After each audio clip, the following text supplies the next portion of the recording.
Wow, 78% of you would tell Kieran the truth, huh?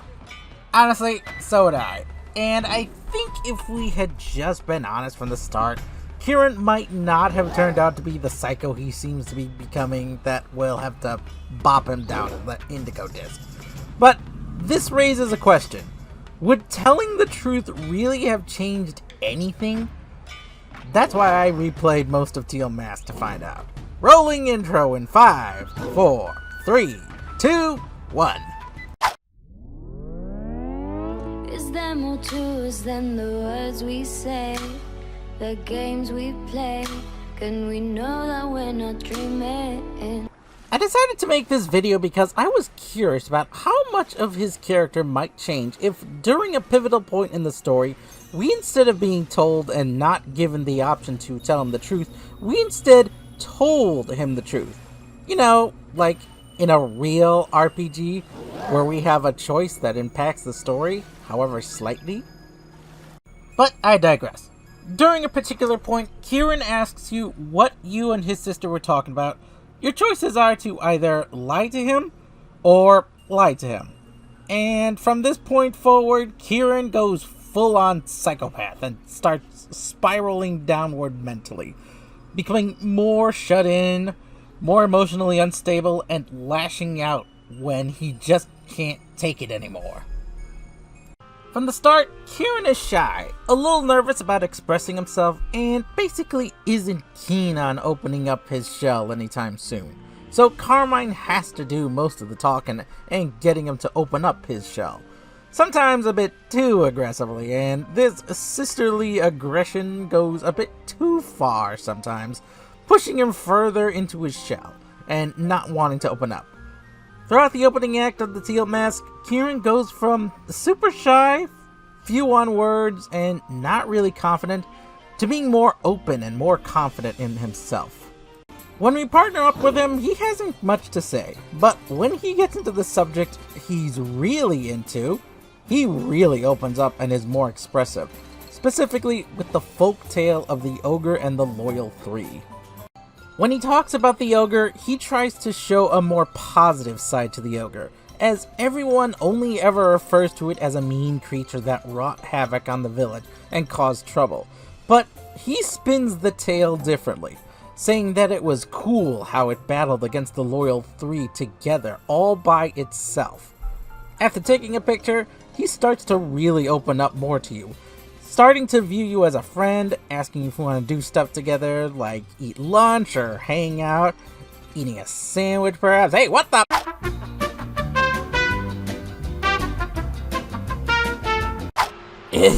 Sorry about Marida appearing demanding sandwiches. Anyway, at the second sign, he talks about how it was strong and cool, and didn't care that everyone shunned it. He always wanted to be like that when he was a kid, strong and cool. Reason why is because at school, his sister does everything for him. He wants to get stronger so he can do things for himself by himself, and he wants to be someone people can rely on, instead of having to rely on others. Now, at this point, we've taken 2 pictures with Kieran. The first picture shows him a little embarrassed and shy, but in the second, he's starting to get into it. He's more comfortable hanging around us and is on board with the selfie. We can clearly see that despite his misgivings, his faults, he hasn't got any harmful intentions. Is he a bit weird?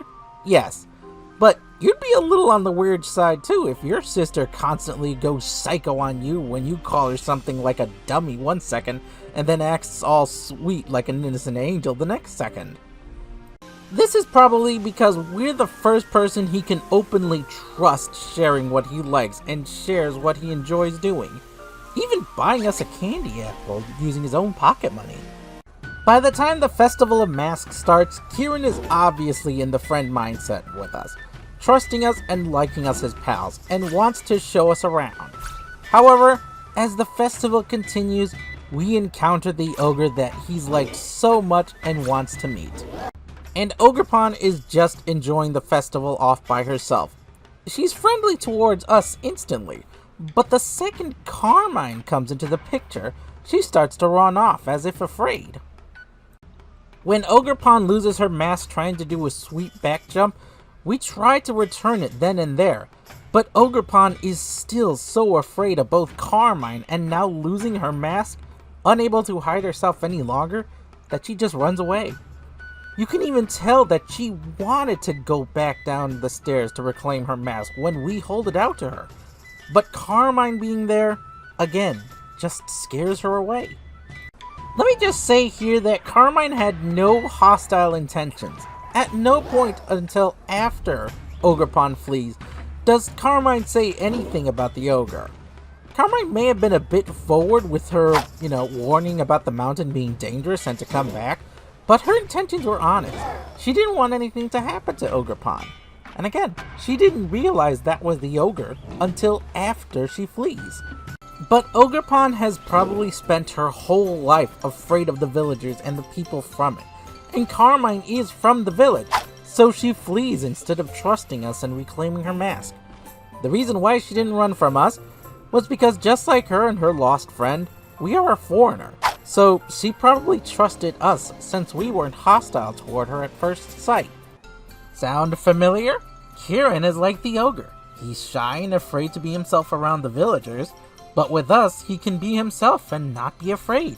But here is where things take a turn for the worse for him and our relationship with him.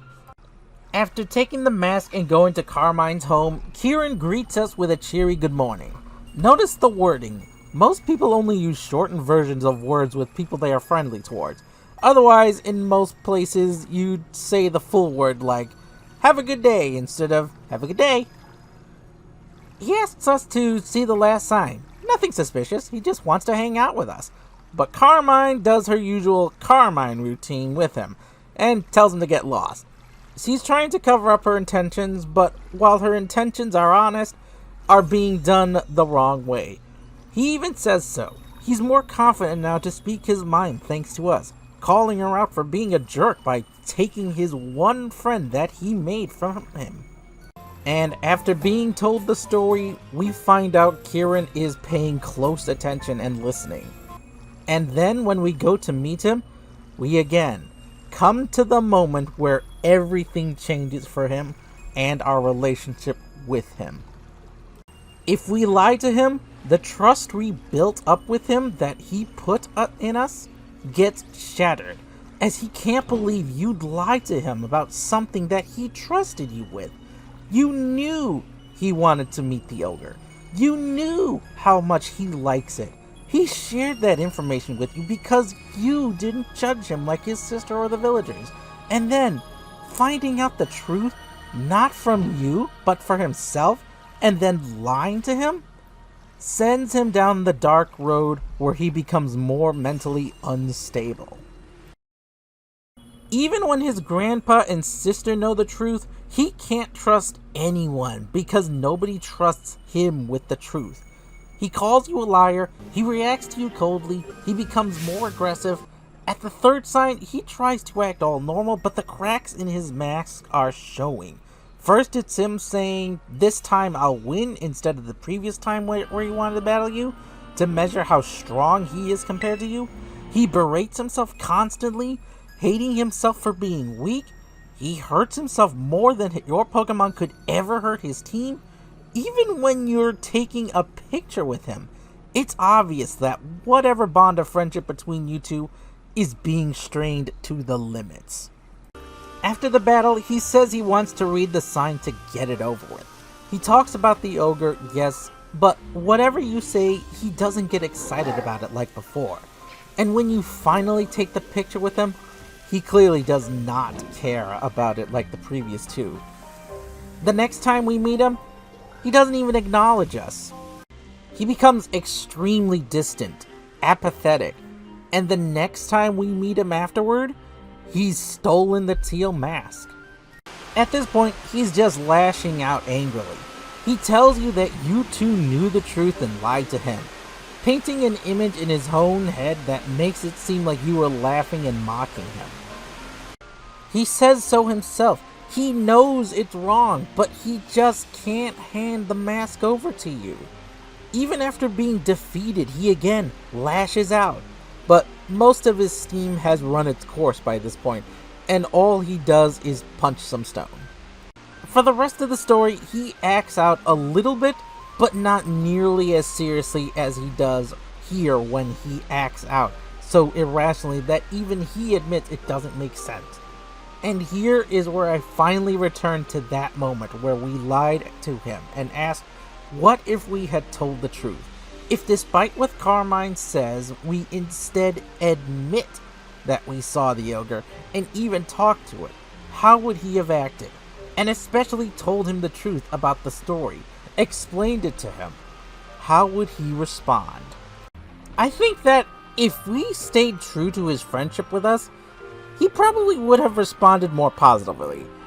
He would have probably shouted that the Ogerpon didn't deserve the hate it gets, but I think he would have thanked us for being honest. And I feel that, knowing the truth, he would have tried helping us to prove Ogerpon's innocence sooner, and instead of stealing the mask, asked us to help him find proof that the Loyal Three were the bad guys. I mean, he managed to convince the village of Ogerpon's innocent by himself, so what if he had some help? Maybe the Loyal Three wouldn't have resurrected, maybe Ogerpon would have been more receptive to potentially going with Kieran in the final battle. Remember, the only reason Ogerpon even shies from Kieran from trying to return her mask is because he's from the village, and the village people terrify her.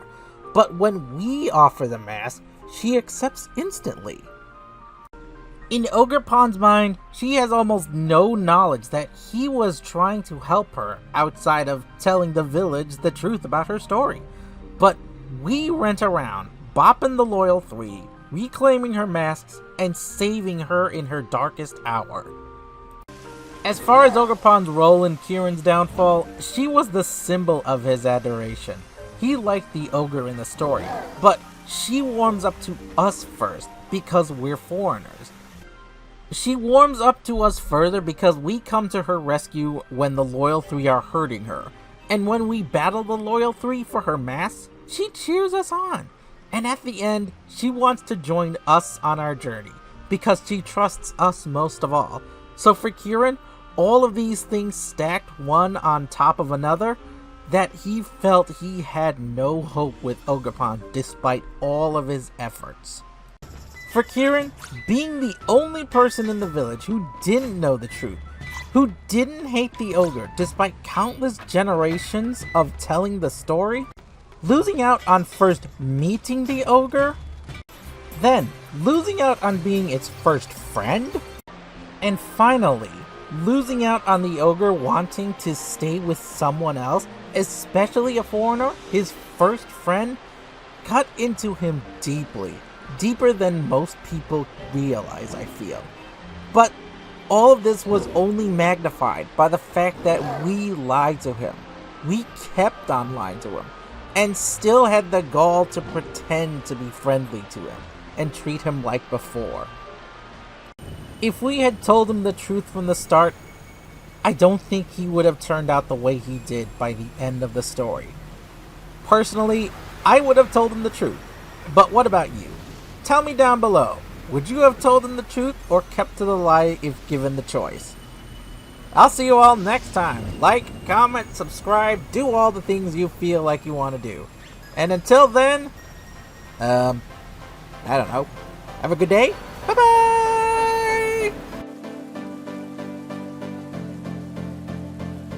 When you've reached the point where you can't go on, just come to me, you'll be safe from harm. If you trust in me, then I'll trust in you. There's nothing more that I need to do. If you put your hands in front of mine,